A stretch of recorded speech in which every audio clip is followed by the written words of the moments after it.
Olá! Começa agora mais um Fala Vereador.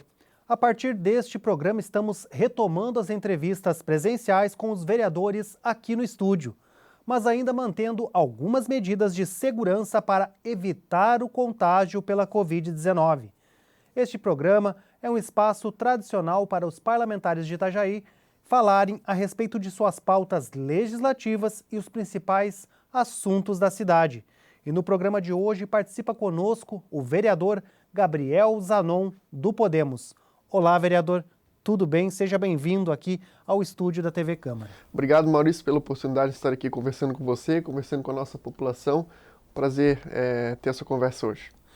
Vereador Gabriel Zanon, vereador suplente, está ocupando por 30 dias a cadeira do vereador Rubens Angioletti, do Podemos, e é o vereador mais jovem a ocupar uma cadeira aqui na Câmara de Vereadores aos 19 anos.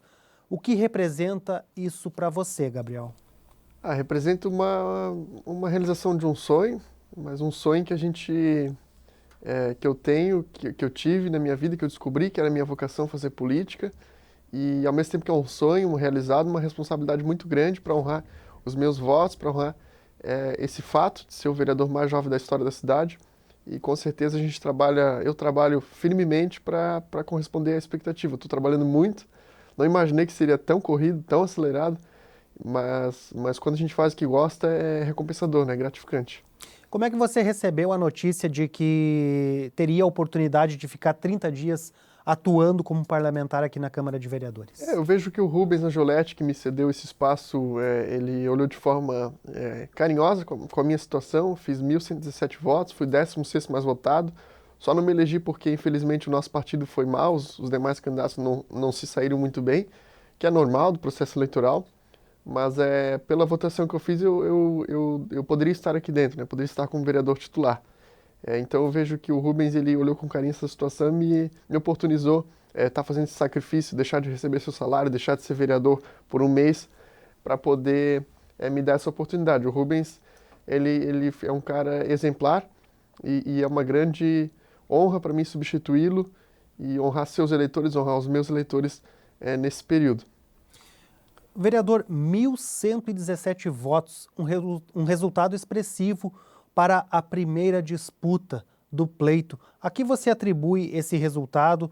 Como foi a articulação política? Até porque o senhor tem o diálogo ainda com diversos outros partidos desse espectro mais liberal e também como é que foi o processo eleitoral. Eu acho que o meu resultado expressivo se deve ao fato de que eu atuei como vereador mesmo sem ser vereador. Vim aqui nas sessões, frequentava, incomodava os vereadores, no bom sentido questionava eles, né, por algumas ações.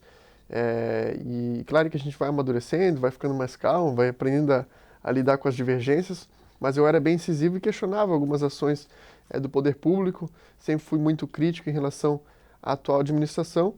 E participava, entregava projetos de leis, na época o Robson era muito parceiro, o Robson Coelho, ex-vereador, sempre recebia meus projetos, protocolava, fazia as defesas, utilizava dos nossos argumentos para levar para frente os nossos projetos. Então eu fui um fiscalizador mesmo sem ser vereador, de forma voluntária, e eu acho que isso credenciou tão jovem eu fazer uma votação expressiva como essa e poder hoje ser o vereador mais jovem da nossa cidade. Com relação aos demais partidos que eu tenho abertura, isso se deve ao fato de que lá com 17 anos, quando eu queria entrar para a política, eu pensei, não, vou escolher um partido, eu sou um cara liberal, eu tenho uma pauta empreendedora, meus pais são empresários, eu sei como é que é a realidade do empreendedorismo no Brasil, como é difícil gerar emprego e renda no país, e eu vou escolher um partido que tenha essa linha de pensamento, que combata privilégios, que dê exemplo e que aproxime o cidadão da política. Então, para isso, eu escolhi o Partido Novo, na época, para entrar. O Novo ainda não se formou aqui em Itajaí, não tem diretório constituído. Tentei ajudar o partido a se constituir, não conseguimos para a eleição de 2020. Então, para isso, eu comecei a analisar os demais partidos. Bom, depois do Novo, quem é que é mais parecido com o Novo, né, dentro do cenário atual? O Podemos é uma legenda leve, uma legenda boa, uma legenda que tem o ex-deputado Paulinho Bornaz como presidente estadual, presidente de honra, né? Hoje o presidente é o Camilo. O presidente municipal, o Nicolas Seis, um baita vereador da nossa cidade. Era um partido que tinha conversas com a oposição, um partido de oposição à atual gestão. Então foi por isso que eu escolhi o Podemos. Faltou, Maurício, sendo bem sincero, faltou uma análise eleitoral da coisa. Faltou eu analisar qual partido teria mais viabilidade eleitoral. Porque se eu tivesse ido para o PSDB, o partido do Robson, eu teria me elegido titular. Se eu tivesse ido para o PSC, eu teria me elegido, mas não iria para o PSC porque o PSC é o governo, mas estou dizendo assim, quais os partidos que eu me elegeria, né? PSL, eu estava afiliado no PSL até o último dia de filiação. Se eu tivesse ficado, eu teria sido eleito, mais votado do PSL, teria sido eleito vereador titular. Mas faz parte, é um aprendizado, eu sou muito novo e para mim já é uma experiência incrível estar aqui nesse período. E como que foi o processo eleitoral, até mesmo porque aconteceu durante a pandemia, Zanon?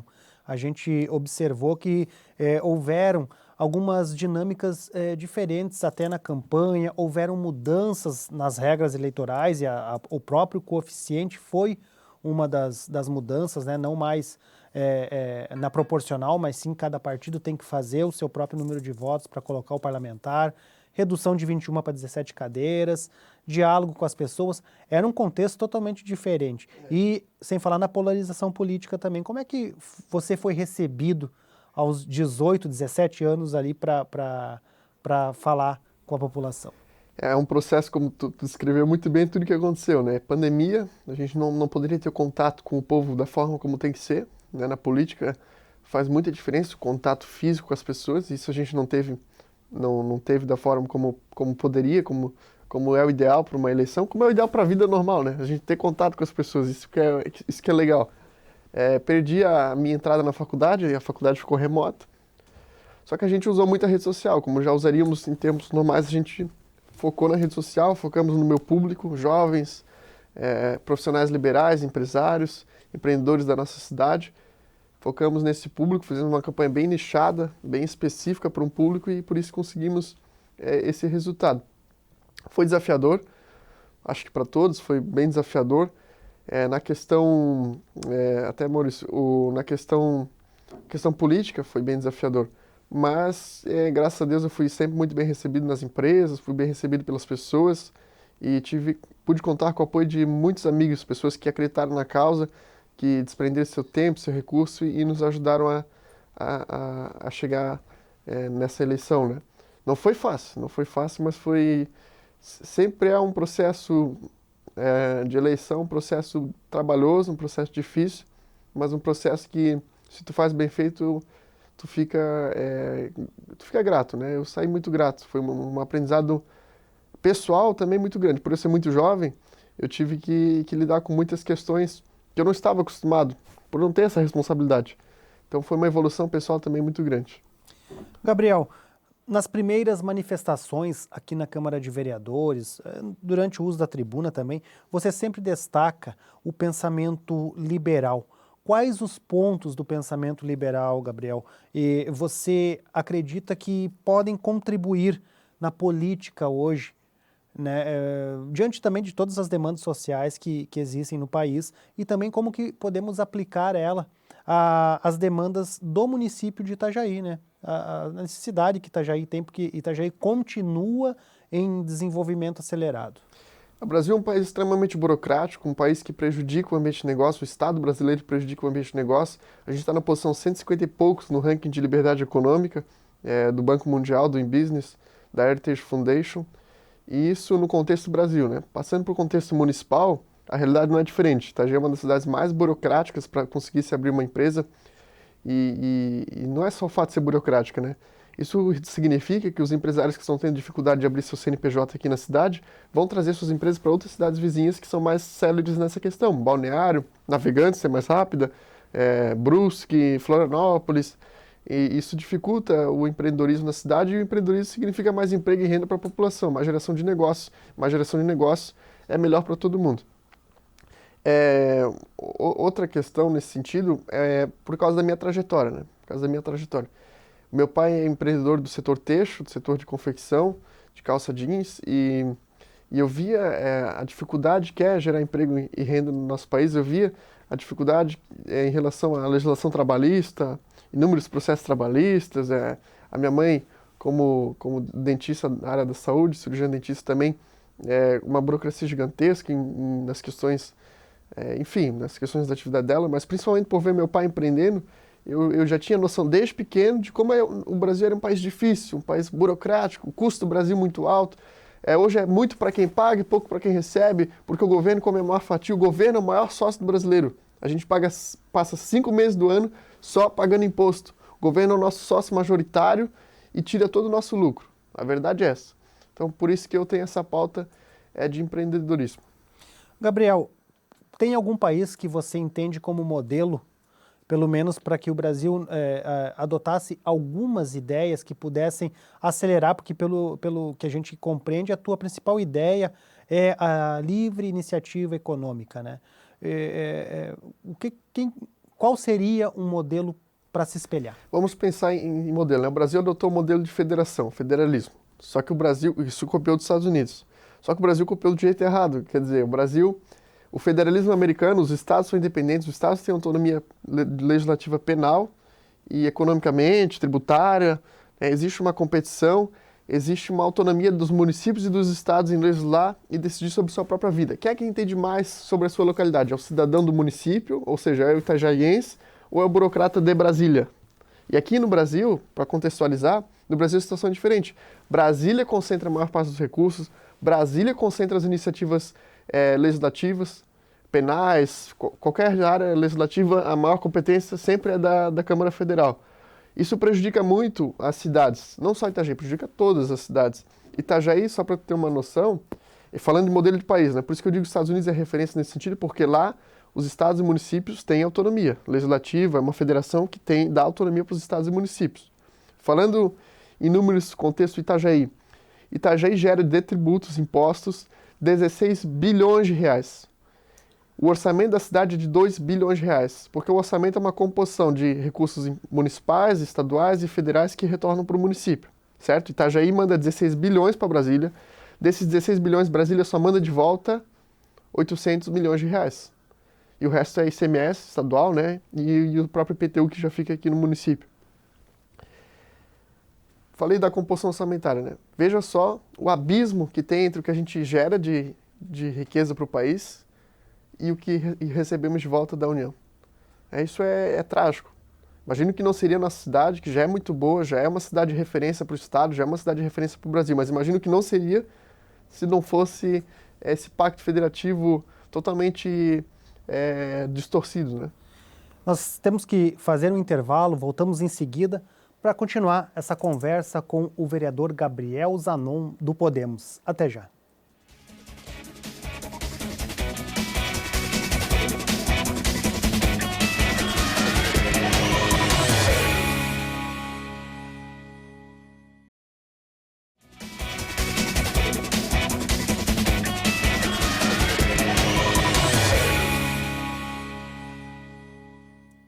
Voltamos com o segundo bloco do Fala Vereador. Hoje participa conosco o vereador Gabriel Zanon, do Podemos. Bom, vereador, a gente está falando no último bloco a respeito dos teus ideais e da tua aproximação com o pensamento liberal, falando da livre iniciativa também. E o senhor citou até a questão dos Estados Unidos, né, e do Brasil, a necessidade de um pacto federativo aqui.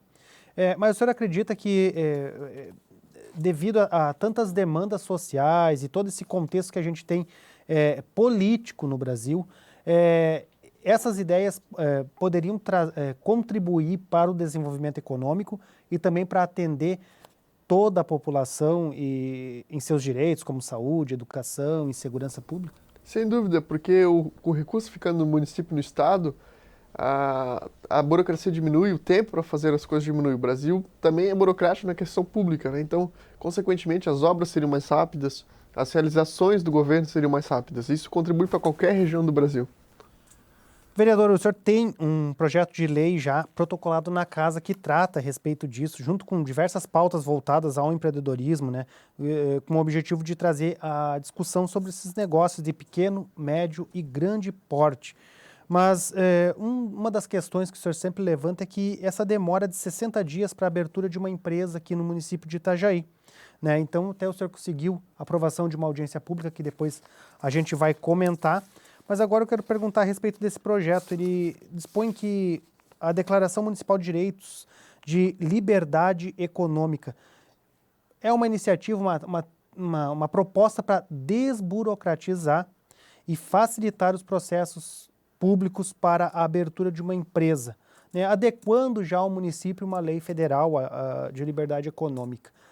É viável isso aqui para o município de Itajaí e o que exatamente ficaria de forma mais acelerada para quem quer abrir uma empresa? Acho que a iniciativa privada ela tem prazos, né? Tem prazos. E o governo também precisa ter prazos. Então, dentro desse projeto, além de ser um projeto principiológico, trazer princípios de liberdade econômica para o nosso município, boa-fé objetiva, que isso também já está na lei federal, a gente traz o alvará tácito. O que é o alvará tácito? O poder público, assim que eu empresário, peço para o poder público para abrir uma empresa, ele tem que me dar um prazo de quando que eu vou conseguir esse alvará. Consigo em 10 dias para ti, o governo falando. Consigo em 10 dias. Então tá. Eu vou esperar esses 10 dias, eu vou ter um planejamento de 10 dias. Se passar desse período, eu vou ganhar o meu alvará tacitamente. Porque a gente não pode ficar, o empresário não pode ficar à mercê do poder público. O governo não pode mais criar dificuldade para vender facilidade. Isso tem que acabar no nosso país e em Itajaí também. Vereador, o senhor pode contar para nós como é que está sendo a adaptação aqui dentro da Câmara no relacionamento com os demais parlamentares, até porque alguns têm ideias bem diferentes das suas, outros têm bem semelhantes, assim, mas é um período curto que o senhor fica aqui, né, 30 dias. Mas como é que está esse processo? Já pegou o ritmo ali do trâmite legislativo? Mano, isso tá bem legal, tô bem surpreso, assim, com o relacionamento com os demais vereadores. Eu tô com uma postura mais tranquila, né, em relação a não me deixando de posicionar, nada disso, mas estou conseguindo criar uma boa relação com meus pares, tanto de governo, tanto de oposição, e tá bem legal ver o lado humano também dos políticos aqui da cidade. Então, bem interessante, assim, tô feliz, tô contente, vejo que estou conseguindo criar uma ótima relação com os colegas vereadores, com o governo também. Claro que sendo oposição, tendo minha posição diferente da atual gestão, mas tá bem interessante. Vereador, qual a visão que o senhor tinha da Câmara de Vereadores, do Poder Legislativo, antes de entrar e como que ela está agora? Mudou alguma coisa, não mudou? Até porque o senhor também já frequentava a casa, frequenta, na verdade, regularmente a Câmara de Vereadores. As pessoas têm a impressão de que político não trabalha. Hoje eu vejo que político trabalha muito, mas às vezes a ideia é que é errada, né? Mas aí é questão da visão pessoal de cada um, né? Então, assim, se trabalha. Isso eu vejo que se trabalha.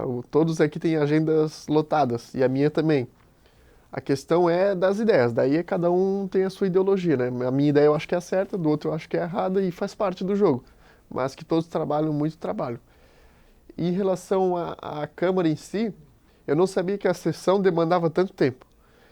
A gente tem a impressão de que não, só o horário da sessão ali, e às vezes é uma sessão longa, às vezes tem 5 horas de sessão, 6 horas de sessão, isso já é longo pra caramba.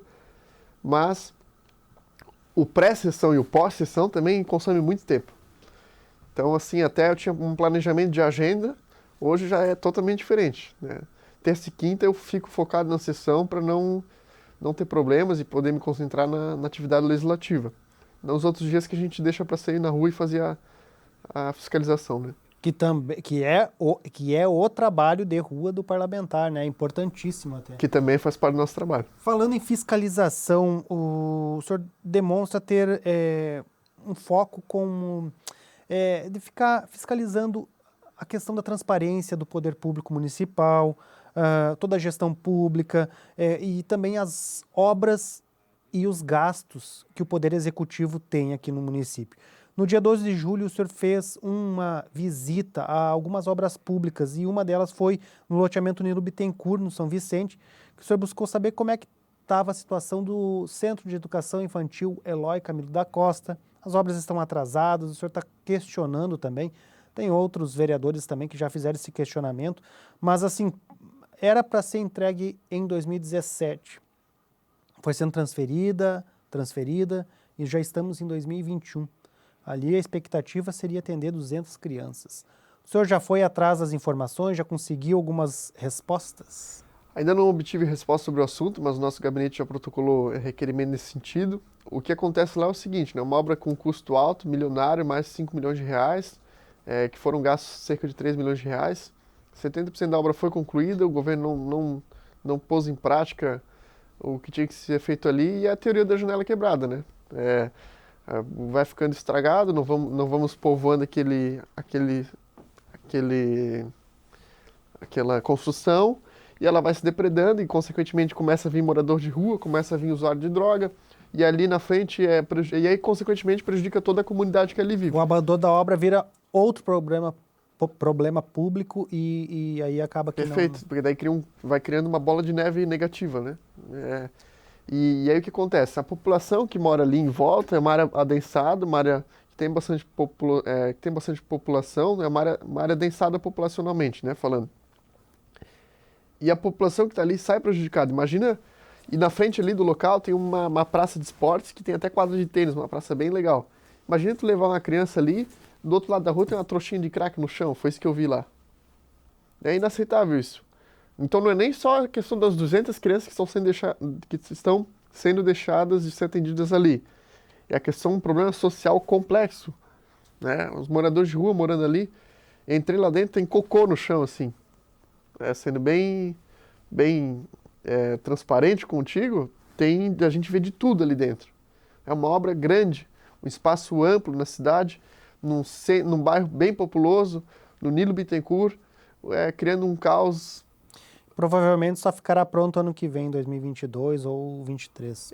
Não, e aí eu fui colocar uma plaquinha do atrasômetro justamente para chocar o poder público, chamar atenção para essa problemática e esperamos que agora deem mais atenção para essa situação, né?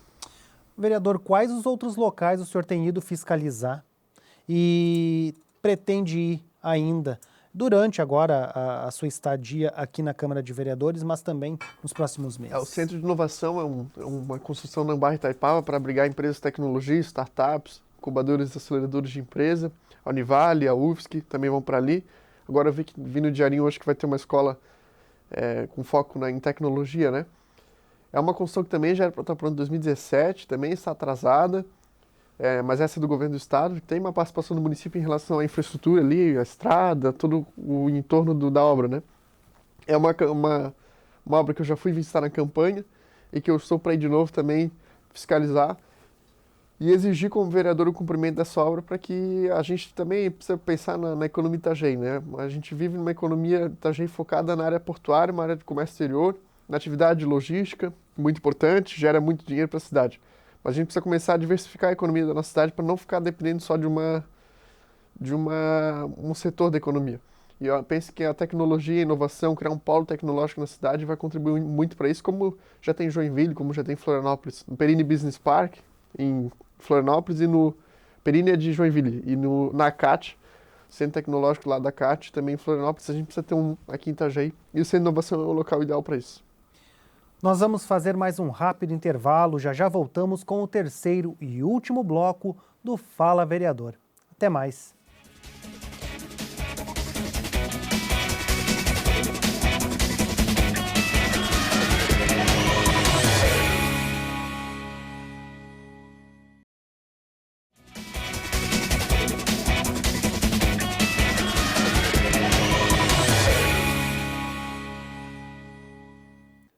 Voltamos com o terceiro e último bloco do Fala Vereador. Hoje participa conosco o vereador do Podemos, Gabriel Zanon. Bom, vereador, o senhor até citou o Porto de Itajaí no último bloco. Pergunta a respeito de um requerimento seu, 160 de 2021, faz alguns questionamentos à Superintendência do Porto de Itajaí. Quais as principais receitas? As receitas superam as despesas mensais? Qual a principal despesa da Superintendência? O valor mensal despendido pela Superintendência para manutenção do canal de acesso, entre outras questões. Vereador, o senhor acompanha, sabe que o vereador Beto Cunha aqui, ele preside uma comissão mista, parlamentar mista, com outras entidades da sociedade, para acompanhar o processo de desestatização. Provavelmente, em 2023, o Porto de Itajaí não terá mais a gestão municipal. Qual a sua visão sobre isso? Por que o senhor fez esses questionamentos? O que o senhor pretende, como que o senhor pretende acompanhar o assunto nos próximos meses? Eu estou analisando essa questão com muito cuidado. Ano que vence a atual delegação do município na questão da gestão do porto. E como é que o nosso porto funciona? Uma parte da área portuária privada, concedida para a EPM Terminal, não concedida, é arrendamento para a EPM Terminal, e outra parte é pública, onde vários operadores privados podem usar desde que estejam qualificados. Se a gente comparar o nosso porto com o Porto Navegantes, a gente vai ver uma diferença de extensão grande, né? Uma diferença muito grande de extensão territorial Da área retroportuária. da área portuária, exatamente. Por quê? Porque em Navegantes tem um operador privado, que é a Portonave. O operador privado visa lucro. E ele visando lucro, é interesse dele aumentar a extensão para gerar mais lucro, certo? Essa é a lógica privada. Aqui em nosso porto, ele vive sempre com a corda no pescoço. Tem demanda, o mercado está aquecido para essa área, só que pelo fato da área ser pequena, fica sempre numa correria, fica sempre numa demanda muito grande em relação à sua capacidade física de... Mas tem a previsão de desapropriações para ampliar a área, né, que já é do porto, mas está ocupada por outras edificações. Certo, mas aí a análise que eu faço é de que seria muito melhor que o governo fizesse o que está fazendo, desse continuidade na desapropriação e que viesse um operador privado, que é o vencedor do edital de concessão, que pagasse por essas desapropriações e que fizesse na agilidade que a gente precisa, e só quem tem essa agilidade é a iniciativa privada. Então eu entendo que o Porto AG precisa ser privatizado. Daí o que a gente analisa na questão da privatização é em relação à autoridade portuária, a delegação do município em relação ao que ele já faz hoje, que é a dragagem do rio, o canal de acesso, né, a manutenção do canal de acesso. Isso é uma questão que eu ainda estou analisando, para ter uma posição mais firme em relação se mantém a autoridade portuária municipal para cuidar do rio, ou se privatiza isso também, como é que vai funcionar se for privado? Vão dividir entre a Portonave e a nova vencedora? Pode ser que a Portonave ganhe um edital também, daí a Portonave faz tudo. São questões que a gente tem que analisar e esperar ver o que o governo federal vai propor também para Itajaí. Vereador, audiência pública dia 28 de julho, já finalzinho da sua participação aqui como suplente de vereador, às 19 horas na Câmara de Itajaí, é uma audiência pública para discutir até toda essa situação da liberdade econômica aqui no município de Itajaí. Qual a sua expectativa para esse evento? Uma audiência importante para a gente resolver essa problemática que já se arrasta há muito tempo na cidade em relação ao processo de abertura de empresa, em relação à morosidade, a demora para abrir empresa em Itajaí. Eu quero convidar todos os empresários, todos os cidadãos que têm passado por essa problemática, para que venham, deem sua manifestação, contribuam com a melhora dessa questão do nosso município. Quero agradecer os vereadores que prontamente aprovaram com urgência esse requerimento. E é uma audiência não para bater no governo, isso aí já vi que não vai adiantar para resolver esse problema. A gente tem que debater e encontrar soluções em conjunto para a gente tornar o nosso município referência em relação à celeridade de abertura de empresa. Essa é uma vitória parlamentar já, né? A realização de uma audiência pública até para discutir um assunto desse que vai reunir empresários de Itajaí. É uma vitória, é uma conquista, demonstra que eu consegui articular politicamente para fazer essa aprovação. Também consegui aprovar uma emenda em relação à transparência no subsídio do transporte público, para que seja divulgado obrigatoriamente as notas fiscais. É uma emenda que eu fiz em coautoria com o vereador Rubens, e ele me cedeu também a coautoria disso. E fiz a defesa, o trabalho de articulação eu fiz agora nesse período dessa emenda dele, então conseguimos aprovar também. É muito proveitoso, né? Essa experiência e poder articular politicamente é uma coisa que de fora tu não tem tanto contato, né, com isso. Vereador, tem vários projetos de leis protocolados já na casa de sua autoria, tem também alguns requerimentos, indicações, mas eu selecionei 2, o nosso tempo é curto, para que até o senhor repercuta como é que serão conduzidos daqui para frente, até porque se o senhor sai, vai pedir para alguém subscrever, o vereador Rubens vai dar continuidade, como é que vai ficar? Um dispõe, é o 127, dispõe a utilização de um seguro garantia para execução dos contratos públicos das obras, né, e de fornecimento de bens ou serviços com valores superiores a R$1 milhão. Isso visa garantir o cumprimento, né, das obras do vencedor da licitação.